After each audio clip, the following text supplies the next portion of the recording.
into it. My name is Dr. Liz Dubois. I am a social psychologist and a business coach. I help people feel really, really good about having a business.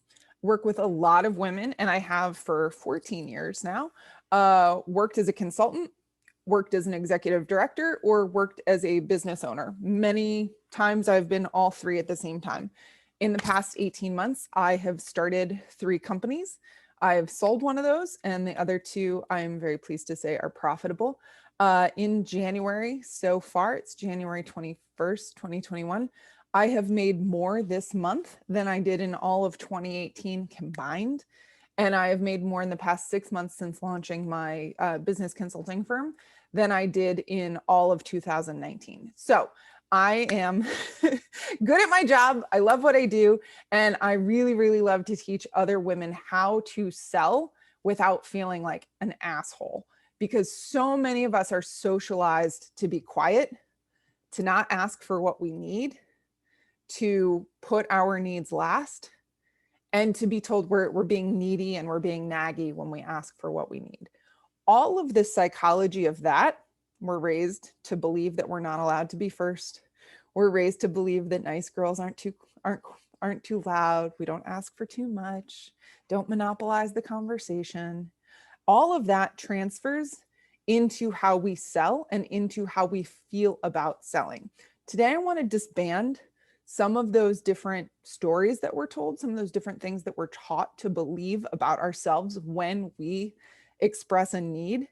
And we're going to break that apart from the way that we think about selling and the way that we feel about ourselves when we're selling. Okay, so non-salesy sales for non-douchebags. Here we go. So who the fuck am I? Like I said, I've been an entrepreneur from age 24. Kindergarten, if we're being specific. My first company was I sold painted rocks. I was very good at it, if I may say so myself. I've always had an entrepreneurial spirit. I come from a family of entrepreneurs. 3 of my 4 uncles are very, very successful entrepreneurs, and my mom was in sales for 25 years and taught me a lot of what I know. Like I said, I'm a biz coach and I'm a startup consultant for NGOs and for-profit companies. My partner and I are in the process of launching a foundation for adolescent cancer. He survived a terminal cancer diagnosis when he was 19, and we're taking all of what he went through and all of what I know how to do, and we're creating a foundation, which is very exciting. I have a PhD in conflict resolution. Like I said, I'm a social psychologist by training. Conflict resolution is a broad field. My focus has been around trauma and organizations. I have worked in women's leadership for 14 years, like I said, and I work one-on-one and in group settings with women entrepreneurs who are struggling with past trauma, fear, and how they're showing up in their business in ways that makes it difficult for them to break through the revenue ceilings that they want to. I've coached a number of women across the 6-figure line. Last year, I coached someone across the 7-figure line, which was very cool. And I'd love for you to be one of those people, but we're going to start with sales. Okay. Douchebag sales make you feel like you are under pressure. You have something that the person you are being sold something from needs. I need this sale. I need this sale. It means something to me. When you are encountering someone who is selling from a place of, I want to get this sale, I need to get this sale, getting this sale means something about me, my worthiness, my deservingness, that gets transferred onto the person that they are selling to, right? I'll use an example of myself. I'm in the beginning process of redoing my website. I'm going through a whole rebrand. I'm very excited about it. And the person that I wanted to do my website, I'm so in love with her designs, but the sales tactics she used drove me crazy.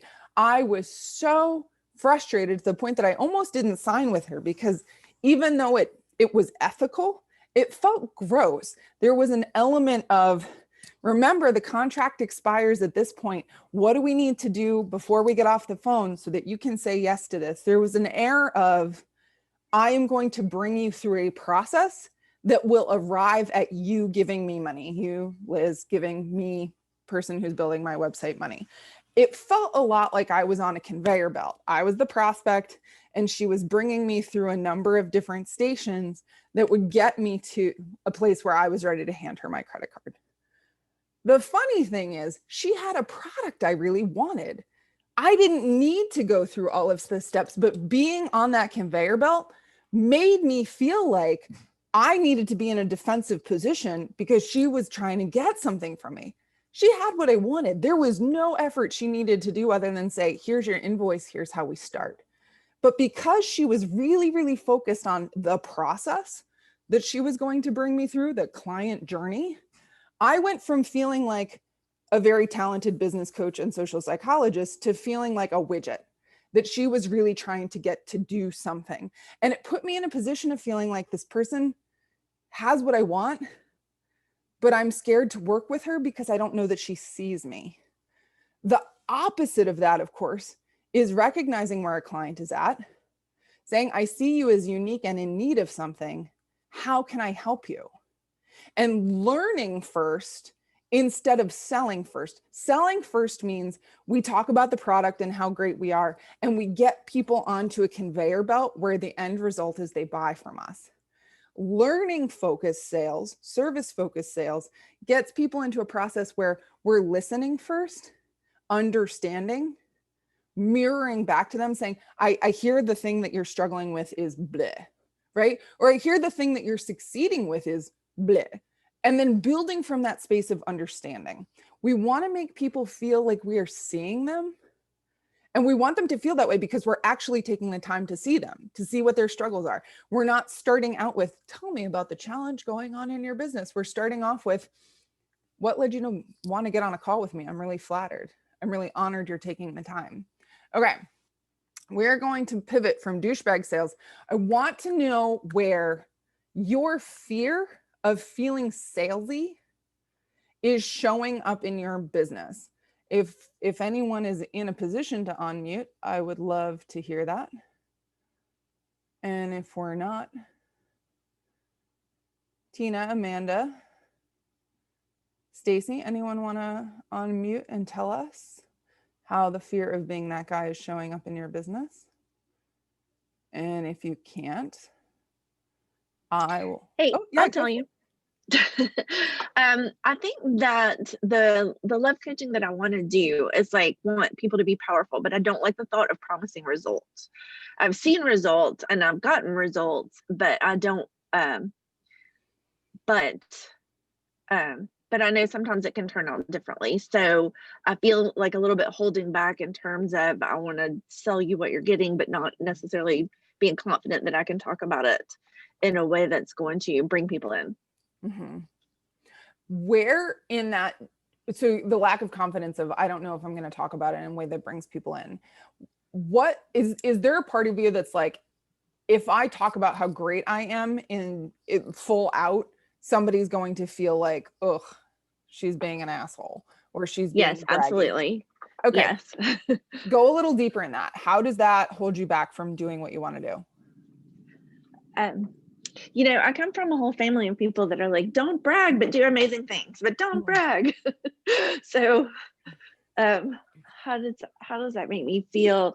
It makes me feel like I don't want to over promise and under deliver, but I feel like some of the coaches that I like the best are the ones that are like, this is what I do. This is what happens with people that I work with. So I like confidence in other people. That doesn't put me off. Mm-hmm. But still being new and having a really good client, but not a ton of good clients behind me. I'm just, I don't want to overpromise and under deliver. I'd rather do the other one. I guess that's usually what I lean to is under promising and over delivering. Is there a part of you that feels like maybe your potential clients aren't getting to know what you have the potential to do because you're afraid to share? Yeah, or just my own awkwardness at the marketing part of it. Okay, got it. I think one of the things that can be really, really difficult for women is this idea of like, don't brag, right? Don't show off, don't brag, don't be the center of attention, don't hog the limelight, right? And especially for high performers, right, Stacy, for women like you and me, where it comes very naturally to be, if not the best, very, very good, right? We downplay what we do because we're socialized like, no, that's being bossy, that's being rude, that's taking up the oxygen in the room. I've got my little mug here, it says I'm not bossy, I'm the boss, right? Like when we own that kind of power of like, yeah, I went to grad school for 9 years. I'm really good at what I do, right? If I'm coming at that from a place of, Stacey, I need you to mirror that back. Am I good at what I do? Am I good at what, do you think I'm good at what I do? Right? If there's an energy of that under my offer, right? If I'm saying to you, Stacey, I have a spot open in my 3-month one-on-one. Having worked with you before, I think that you're going to be a really good fit for it. I would love to have you in this container.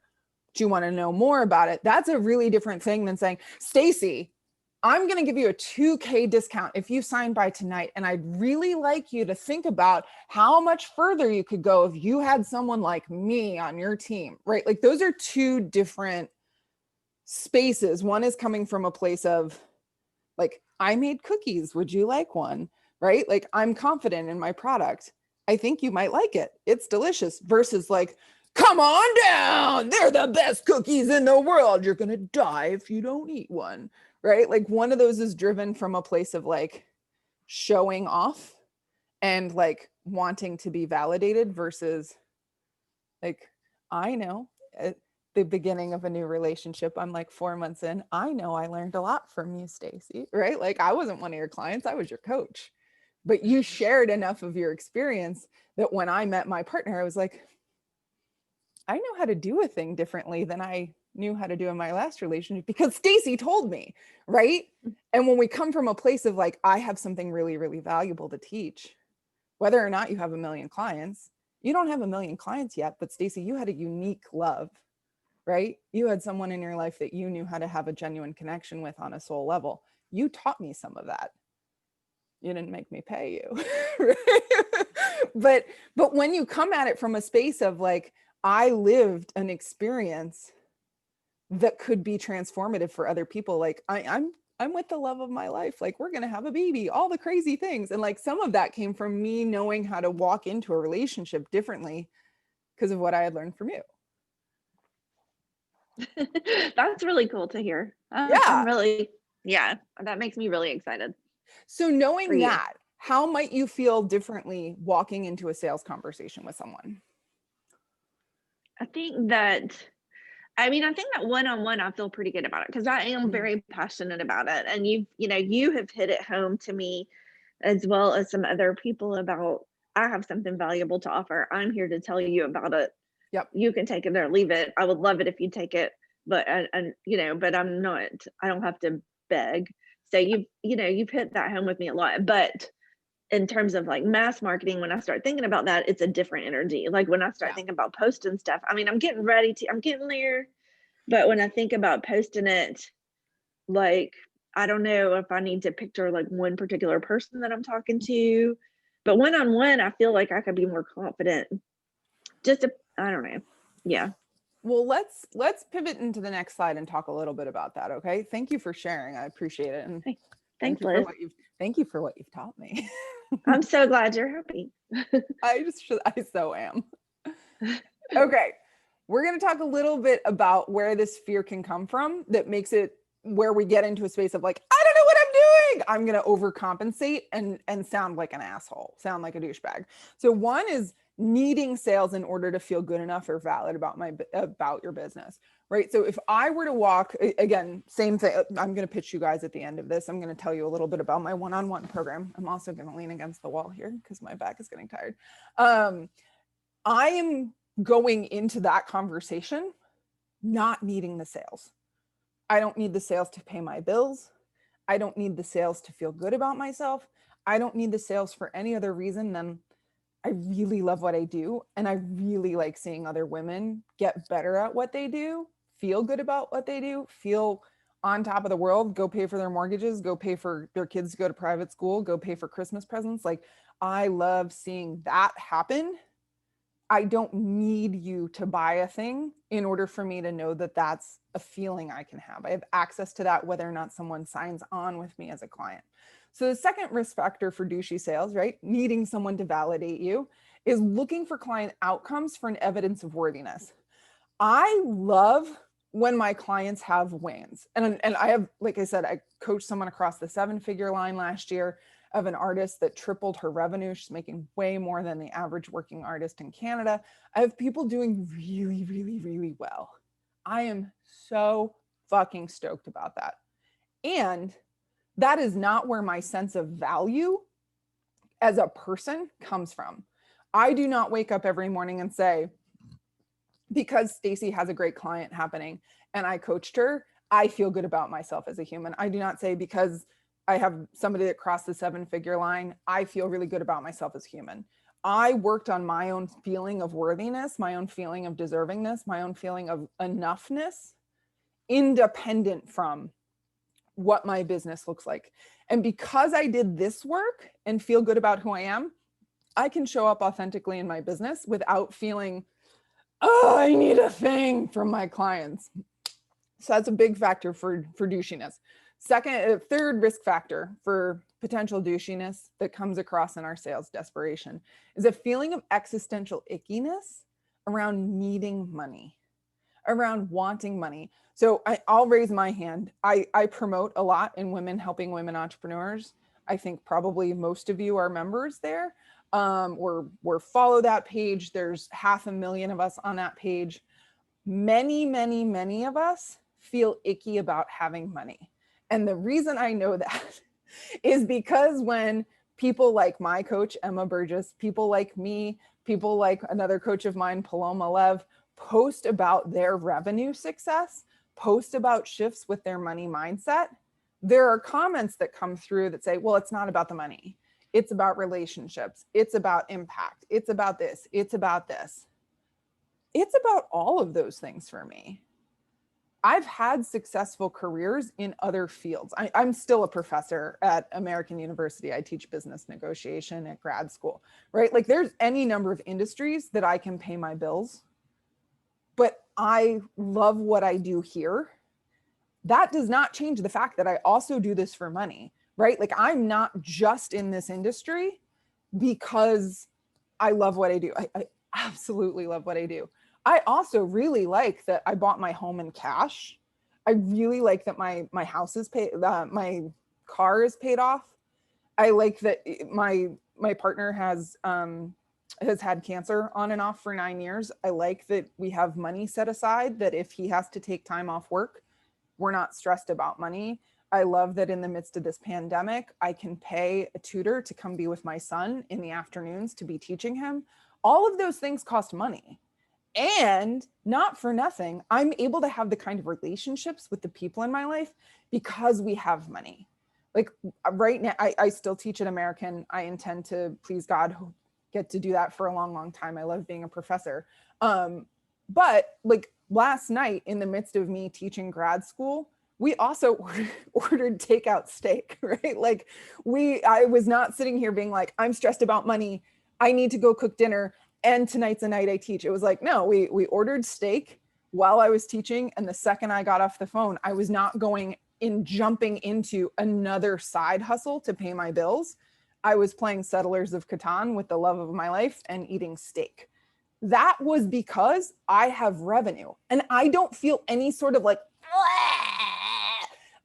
it's not about money. It's about relationships. I've worked through all of that. And believe me when I tell you that I was the girl that had all the money blocks. My mom worked so hard as a single mom. I'm a bitch if I make more money than she did. I don't deserve to have money because I left my marriage. I don't deserve to have money because I'm bisexual. Like all of these crazy things that I had in my head, like, you know, so many women that are gay also like don't get to have the privilege I do because I'm in a straight presenting relationship. Therefore, it's bad if I have money. Like I had crazy levels of stories about why I was not allowed to have money. And when that feeling, money, bad, shame, was present in my sales calls, it came out as me trying to get someone to give me something, a feeling of permission around money that I had to be able to give myself. That comes out in a lot of sales calls that women do. And I watch my clients do this. It comes out somewhat with men, but men aren't socialized in quite the same way that we are to believe that money is bad, money is icky, right? Men are like you're the breadwinner. This is a metric of success. For women, we're told relationships, right? Not just with a partner, but our role as mothers, our caring role, our nurturing, that's what really matters. When we believe that we cannot have lots and lots of money, right? Comfortable money, money that's set aside, medical emergencies, education, dinner, takeout, just because I don't want to cook tonight. When we believe that we are not allowed to have these things because they will come at the expense of having an authentic relationship, we don't allow ourselves to have it. We have to address these stories before we can go into a sales call feeling really confident, feeling really good, because we're still looking for someone to validate us for something that we don't believe inherently in our like deep soul body. Okay, so last two factors for douchebag risk factors in selling. One, the second to last, revenue versus service mindset. Service mindset is, right, Stacy, like you have something really, really valuable to teach and you want to teach people about it. Revenue mindset is, I have a sales goal and I'm going to meet it at all costs. If we lean into this happens naturally. If we focus on the thing that I really love to teach is for women to be fully confident in every area of their life, whether that's asking for a sale or asking their partner to give them an orgasm. I want women to feel about all of it. That is why I'm on this planet. That is what I am here to do. I feel so good about it that this part, the revenue part, happens naturally. It's a natural byproduct because this part burns so bright. I have nothing that I'm trying to get out of my clients. I have everything that makes my heart light up. It's a service mindset versus a revenue mindset. When we go into a month and we're like, this is my sales goal at all costs, it's going to happen, we fall out of this because we very quickly get to a place of, I don't know where the sales are going to come from, and therefore I'm going to get anxious.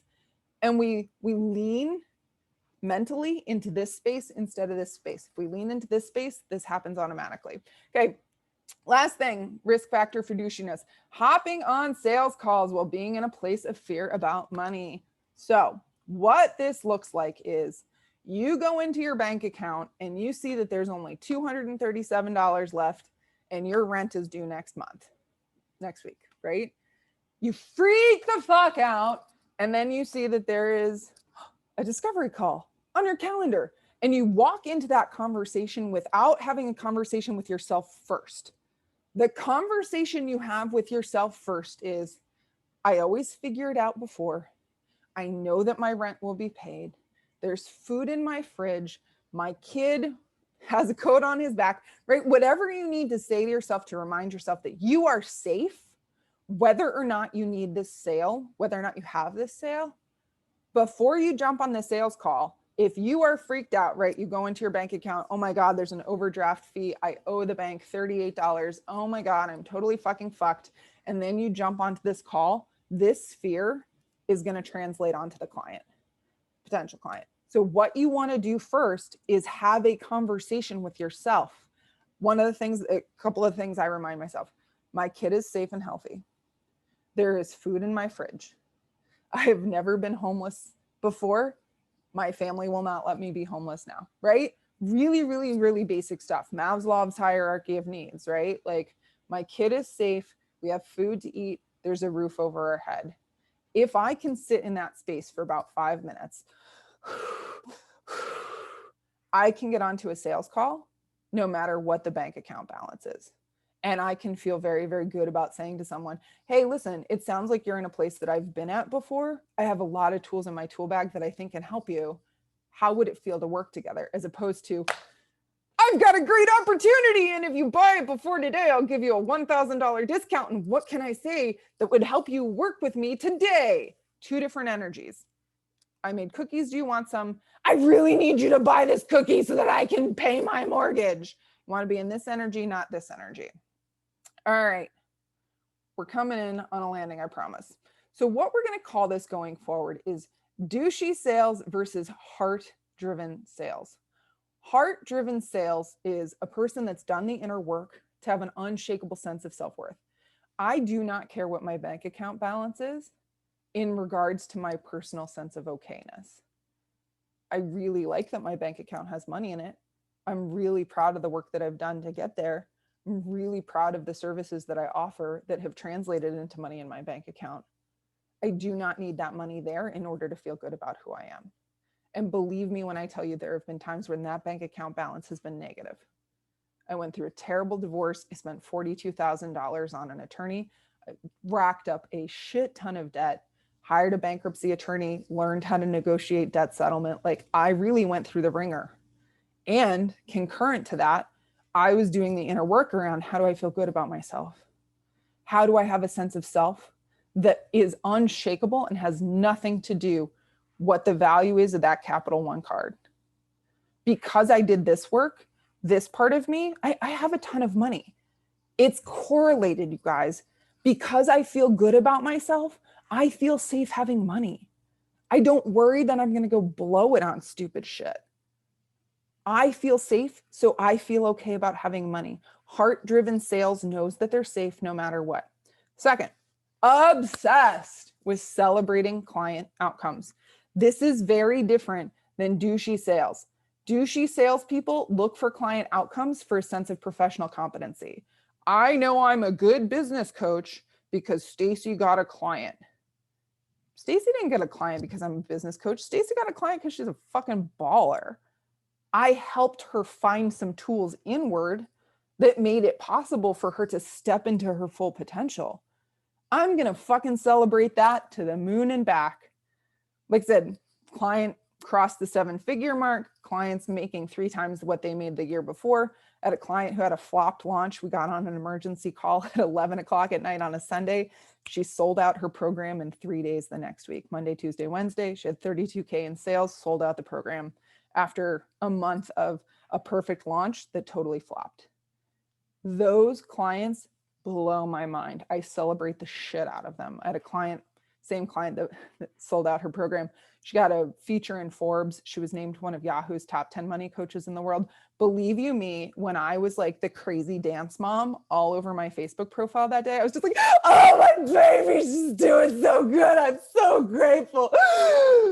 I was really happy for her. I was not looking to her success and saying that I was the shit. She's the shit. I helped her figure out how to tap into that so she could do crazy baller shit. That is the difference between heart-driven sales, douchey sales. Next, douchey sales, fixated on how they are perceived by others. I need to be the shit. It matters what people think of me. Heart-driven sales, they give 0 fucks about how other people perceive them. I give 0 fucks about what other people think of me. I give a lot of fucks as to whether or not I parent my son in a way that aligns with my core values. I give a lot of fucks about showing up for my family. I give 0 fucks for how my family thinks about me. I'm sure they think I'm fucking crazy. I live on a yacht. I came out publicly on my podcast. Like I've done some stuff that I'm sure my family has been like, what is she doing? I did it because I knew that I needed to do it here. I live on a yacht because my spirit guides told me. I came out of the closet because I was so tired of hiding. Did all of these things because I knew that they were important for who I am. And I had no sense of investment of what other people thought of me. How does that translate to sales? When we are not looking to other people to fill our cup, our worthiness about ourselves, we can sell whatever we want. As long as we feel good about the product, it's just, I made cookies, do you want some? Not, I need you to perceive that my cookies are the best. I could care less. It could care less. So last 2 things.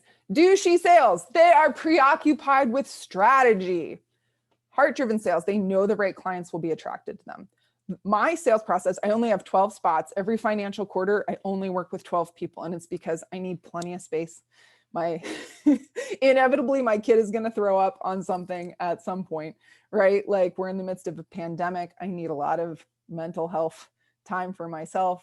I have a dog, a cat, a bearded dragon, and a partner that has, thank God, is in remission from cancer, right? But there's a lot of logistics involved with all of that. There's a lot of stuff in my life.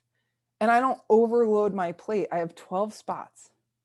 And rather than being preoccupied about strategy, click funnels and ads and this and that. I'm doing a workshop right now, right? Like I'm going to pitch to you all at the end, right?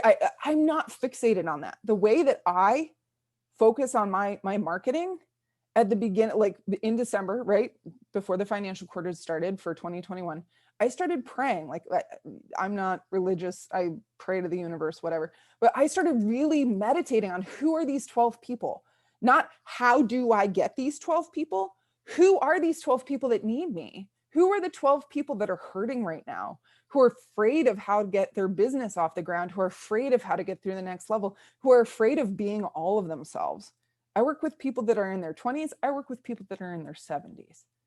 Every single one of my clients has a common problem, which is I am afraid of being all of myself. I don't worry about the strategy of how to find these people. I meditate every morning. Who needs me this morning? Who needs me to show up as my full self?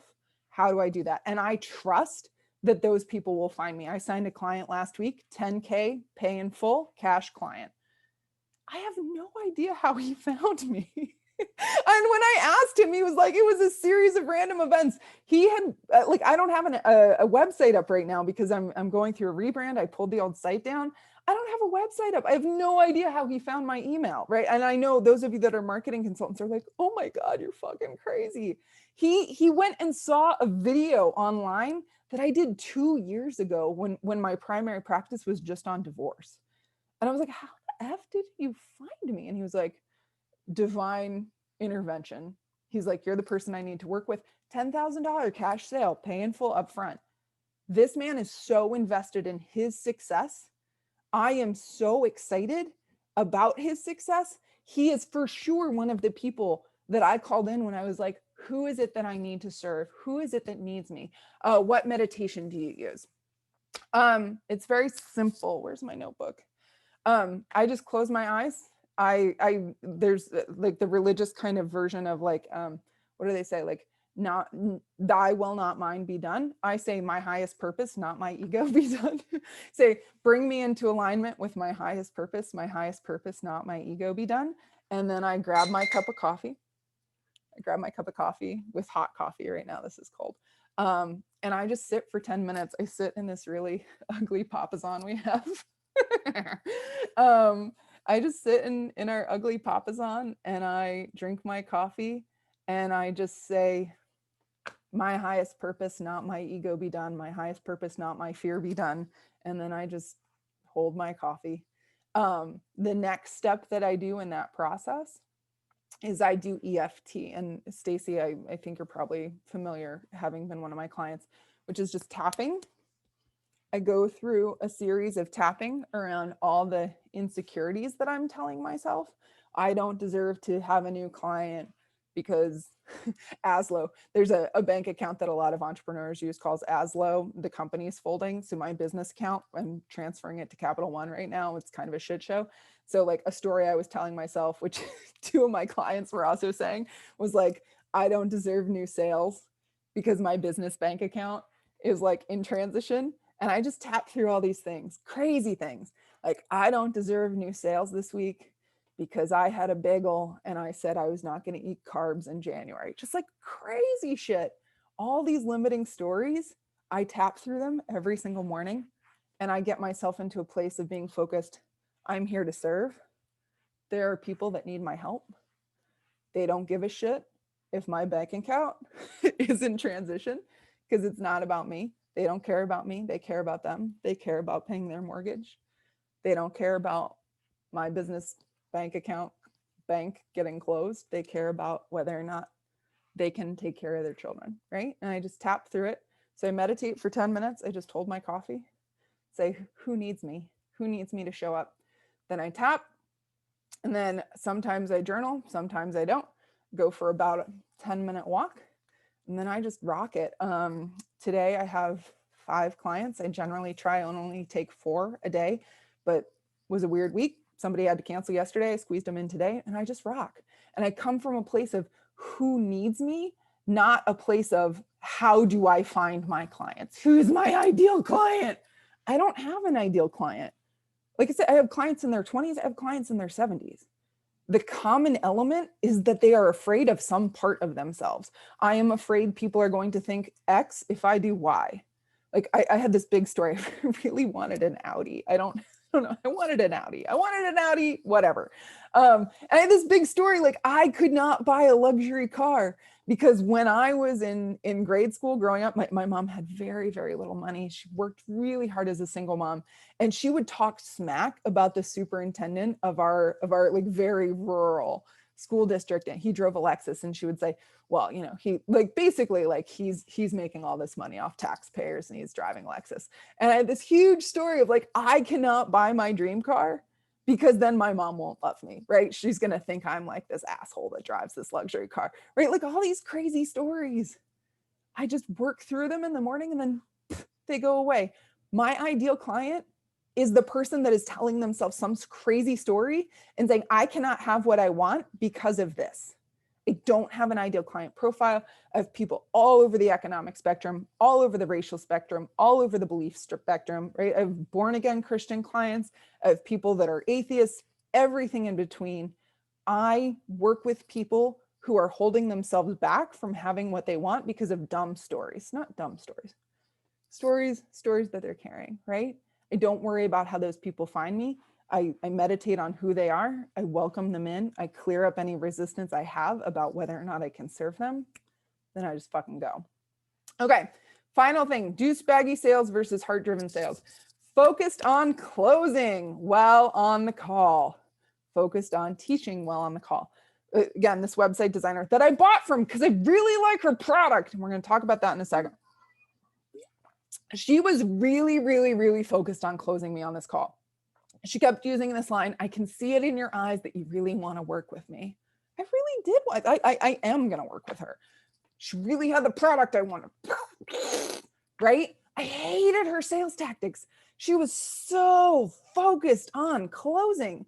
I was going to sign with this woman. I'd interviewed like so many designers. I'd looked at so many templates. I'd put so much effort. I was going to give her my money no matter what. And I almost didn't because she was so aggressively focused on closing me on this call. She really, really, really, right? What's the price point? What's the payment plan? What's the this? What's that? I had the money in my bank account. There was nothing she needed to do beyond say, like, do you need some time to think about this? What questions do you have for me? What would make this feel really good for you? Not, I'll give you a flexible payment plan so that we can close this today. What do you need? Blah, blah, blah, blah, blah. Teaching on a call is heart-driven sales. When I am on the call with someone that is interested in working with me or is stuck, right? They have this story, whatever it is, right? And they're not letting themselves go for what they want. When I'm on the call, I am focused on teaching. What is it that you need in order to give yourself permission to go for this thing, right? I want to buy an Audi. I'm not going to let myself because my mom will hate me, right? Like what I needed to do for myself was give myself full permission. Like my mom loves me unconditionally, no matter what. Like I am her crazy gay kid that lives on a yacht. My mom loves me no matter what. But I needed to give myself that permission, right? When I am on the phone with someone, I am teaching them, how do you give yourself permission? Where on YouTube can you learn how to do EFT? Right? Like I'm a social psychologist. There's a lot of people in my field that use EMDR, which is rapid eye movement desensitization. I use EFT, same sort of process, helps your body release old stories, for lack of a better term. It gives your nervous system the ability to process feelings differently. I use EFT because it's free. When I'm on a call with someone and I say, I think EFT could really help you, here's a couple YouTube links. Learn how to do it for free. Everything that I teach my clients is stuff that they already have access to. I just help them get there faster and I help them feel better on the path. At no point on a sales call will you hear me say, I can see that you really need my help. What would make you feel good about closing today? What can I say that will help you get to yes today? I don't care if you get to yes today. If we're meant to work together, you're going to work with me. If you're meant to learn from me, we're going to work together. That might not be for 4 more years. That might be for 4 more days. You may need to go talk it over with your husband. You may need to talk it over with your nanny. Hey, I need to reduce your hours because I need to do this thing and I love you and I care about you, but this is where we're at. I don't know. And it is for sure not in your interest or mine for me to twist your arm in a way where you feel anything less than yes when you pay me money.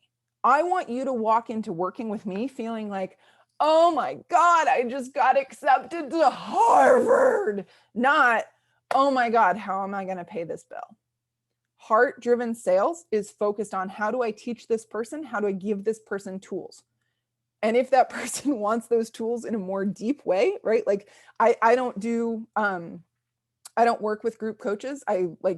If I have 3 coaches at the moment.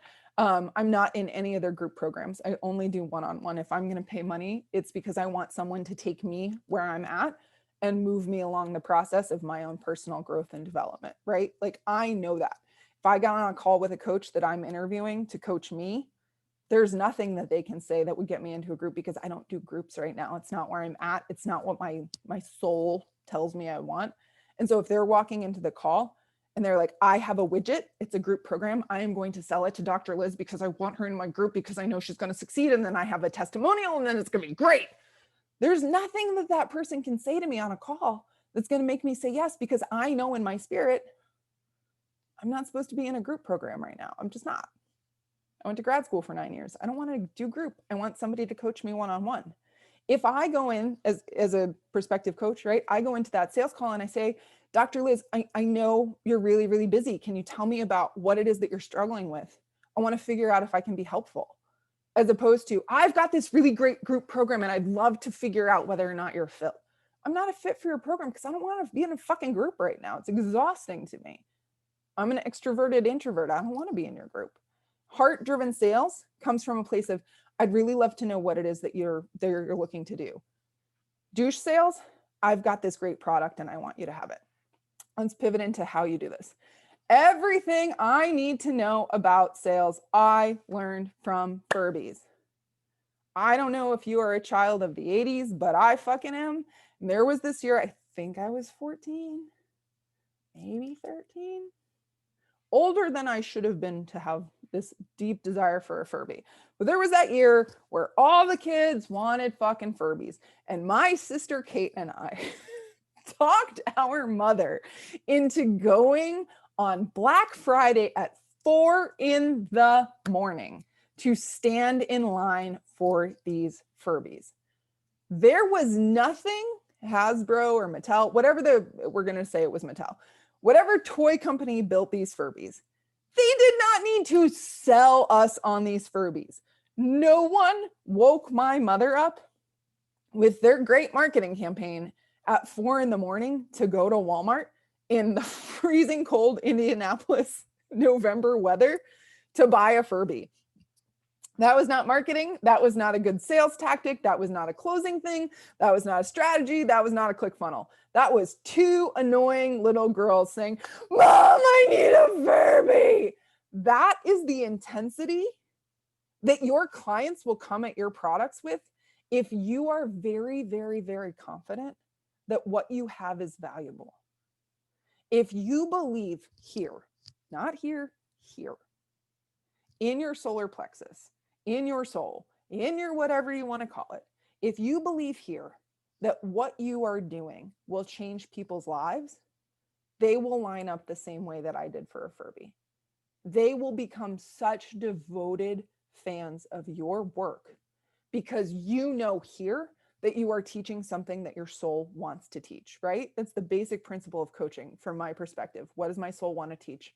What is my soul trying to learn? What does my soul want to teach? That's the foundation of my business. I don't have any group programs right now. My soul doesn't want to teach a group. I teach university, I teach grad school.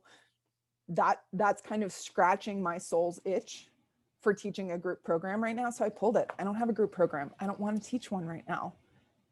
My heart is in a space of, I know I feel really called in this moment to just work with people one-on-one. I don't know if it's the pandemic energy or what, but like, I really want to be in the trenches, solving people's individual problems, not teaching to a blanket audience.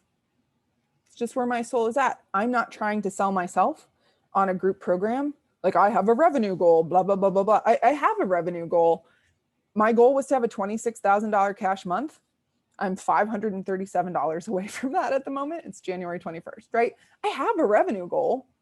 I'm for sure going to cross that line, but that's not coming from a place of like, I need a group program because I need to have this revenue goal because of this and this and this. Like my soul wants to be one-on-one with people. It wants to be in communion with helping people expand past these limiting stories that they have. And rather than telling myself like, I need to come up with a product, like my Furby product right now, my product that I am obsessed with is one-on-one. I have some sales strategies that are involved in that. One of them is that I have an affiliate program. If my students want one, they get a personalized link. Anyone that signs into one of my one-on-one containers through one of my students, that student gets a $500 cash payout the day that that person signs. Doesn't circumnavigate the fact that people have to apply, right? I only have 12 spots, right? But like, I know that I have devoted fans of my work because their lives change, right? I am selling a Furby. My work is so fundamental to who I am and what I'm here to do in this lifetime that I feel really, really good about it. So I'm not coming from a place of like, I have a Furby, you should buy it. I'm coming from a place of like, your business sounds baller. I'd love to help you get to the next level. That is a crazy limiting belief you're telling yourself, but it makes total sense because your dad did this bullshit thing when you were growing up. So I totally get where that's coming from. I think we can shift it. Does that sound fun? Let's do it, right? Not, I need you in this program because of blah, blah, blah, blah, blah, or you need worse. My least favorite sales tactic, the most douchey, is you could go a lot further with me as your coach. You know, I can see that you're holding yourself back. With my coaching, you can go this much further. That is the douchiest bullshit thing. Stacy is an amazing love coach. She's going to have $1 million business in a couple of years, whether or not she works with me or anybody else. Her soul is here to teach a thing. She is going to teach that thing no matter what. I can help people go further faster. That does not change the fact that it is their success, not mine. When you feel so fucking good about your product, whether it's a product or a service, I work with entrepreneurs that have products. I know some online coaches don't. I do have a couple creative artists, people in my client stable that sell products, not just services. When you feel good about your service, when you feel good about your product, when you are obsessed with it, the way that people are obsessed with Furbys, or were, maybe not anymore, your sales are inevitable because people want what you have. It's just, I made cookies. Do you want some? Not, I need you to buy this thing. Let me explain how it's going to change your life. Like, I have a blanket policy. I don't deal with objections, right? There's a lot of sales trainings that you can get on that are like, how do you handle objections? I don't coach people through saying yes to me. If someone wants to work with me, I'm so excited. If they're a good fit, I'm going to say, yeah, I think you're a good fit. If they're not a good fit, I'm going to say, there's 37 other coaches. These are the 3 that I think will work really, really well, right? I spend a lot of time networking with other coaches because I refer out. Not everyone's a good fit for what I do. I'm not a good fit for everyone who needs a thing, right? That's part of good sales too, is saying, I'm not your girl, right? Like if I drive my beautiful Audi, right, to a mechanic because there's a timing belt issue, and they're like, well, we don't really do timing belts. We do transmissions, but we'll give it a whirl. That's a douchebag, right? I sell things that I'm good at because I know I'm good at it and I know it's going to help people. I refer people out all the time if I'm not a good fit for them or if they're not a good fit for me, right? That's part of all of this. When you feel good about your product, when you feel good about yourself, right? Not your product, yourself. When you feel good about yourself, when you feel good about your product, when you feel good about having money, these 3 things, you feel great about them, you will have as many clients as you fucking want, right? I can only take 12. You will have as many people as you want because you're not in resistance to money, you're not in resistance to your product, and you're not in a space of needing people to buy from you in order to feel good about who you are. If you feel good about yourself, feel good about your product, feel good about having money, not making sales, having money, opening your bank account and seeing that there's $10,000 in it. That's not a thing that everyone's comfortable with. It's a huge block that a lot of us have to work through. I certainly did. I for sure had to work through that block. For sure. If all three of those things feel good, you can have as many clients as you want, because you're never going to jump on a sales call in a place of desperation. You're always going to jump on a sales call in a place of, I made cookies, do you want some? Some people are going to say yes. Some people are going to say, these cookies are too expensive. I need to check with my husband. I need to blah, blah, blah. You for sure can sign up with a bunch of coaches. There's tons of them out there, right? Get my free guide on handling objections, blah, blah, blah. Maybe that's how you want to sell. I'm not here to critique you. I'm here to say, I don't deal with objections. I don't, because I don't want someone to work with me unless they are 110% in. It is $10,000 to work with me for 3 months. There is no way that I'm going to say to someone, well, if you don't, I don't know if your husband supports your business 100%. That must be a rough spot to be in, to feel like you're not autonomous to make these decisions, right? There for sure are sales coaches that will teach you how to deal with that objection. I will never do it. I never want people to spend a fucking penny with me unless they feel like it is absolutely going to change their fucking life. You can learn how to sell in a way that people say yes to you without feeling good about that yes. My goal is for every single person that I teach to learn how to get to a yes, that people feel good about it, and to feel really good hearing a no, because they know it's not about them personally.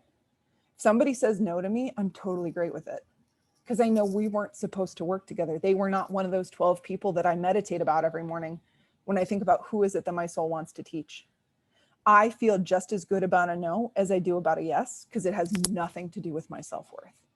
That is the place where unshakable self-worth comes from, is I don't need a yes, I don't need a no, because who I am is great.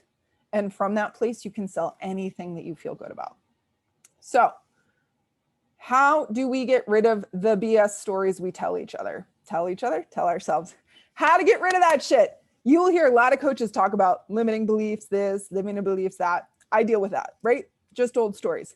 I use meditation, I use journaling, and I use EFT. And I use journaling in a very, very specific way. Let's see if I can move the cat scratch post that I'm using as a coffee table and reach my journal. This is a delicate balance here. Okay. I do not use journaling the way that I used to before I found EFT and a bunch of other techniques. So my journal no longer looks a lot like, this is where my limiting belief comes from, blah, blah, blah, blah, blah. It looks like this. I don't know if you can see this. There's 7 indicators here that had numbers: worthy, deserve, safe, allow, trust, confident, believe. Every morning, I write those things down: worthy, deserve, safe, allow, trust, confidence, believe. I just write the first letter. And then I check in with my gut. 1 to 10, how worthy do I feel of having a new client? How much do I deserve a new client? How safe is it to have a new client, right? Like I had a story this morning. It's not safe to have a new client because my business checking account is currently going from this bank that closed over to Capital One. That was the story I was telling myself. It's not safe. I can't take somebody's money. God forbid, blah, blah, blah, blah, blah, right? I check in. Where are all of those indicators? I call them the gates. Which one of those gates is a little stuck? And then I use EFT to shift it. I meditate. I say, universe, higher power, whatever. How do I feel differently about this story? How do I see it in a different way? How do I get rid of it? So many different techniques to get rid of the crazy stories that we are telling ourselves. Somewhere my phone is going off. That means I guess we're going to wrap it up, because I'm not going to move off of this real quick to go. Okay, so many ways to get rid of that shit, the stories that we are telling ourselves. When we shift those stories, we can do anything we fucking want, sell anything we want. Okay. All right. I actually am going to deal with this phone thing. stand by.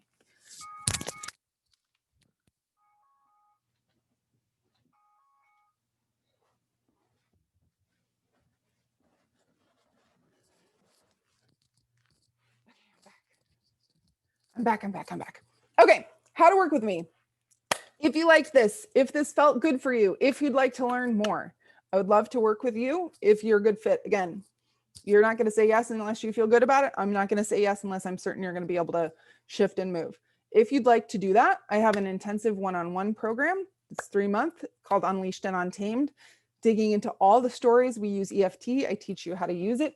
We go really, really deep on clearing money blocks. We work in a really intense way looking at where are these different worthiness beliefs and how do we get them in a place where they feel really good. How do we get money in a place that feels really good? How do we get your product in a place or service you're in a place where you feel fucking great about it?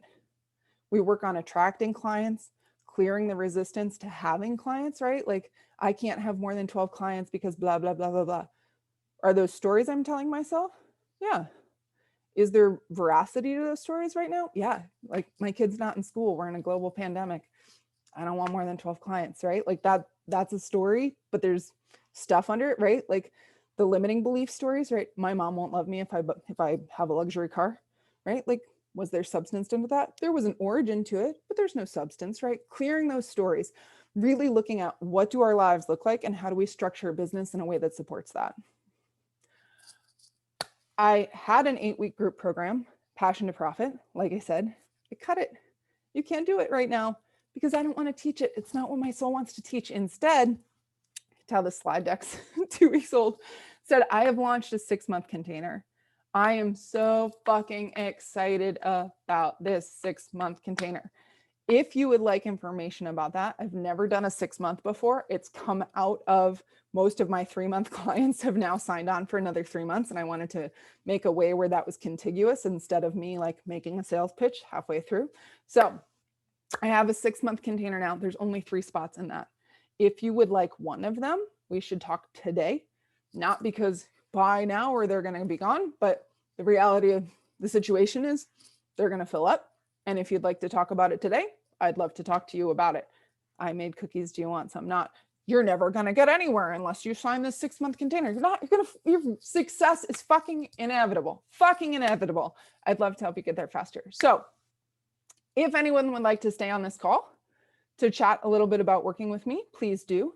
If you do not, that's also great. I really appreciate each of you being here. Thank you for coming. Assuming that this recording worked well, the replay will be up soon. And if not, I'll run the workshop again. It was very nice to have all of you here. Tina, Amanda, Stacy, thank you for being here. Thank you, Amanda. I'm glad it was helpful. If you want to get in touch with me after the workshop, you're welcome. My Gmail is there. It's just drlizdebois@gmail.com. And again, I will vamp here for a second. I'm going to go ahead and stop share. I'm going to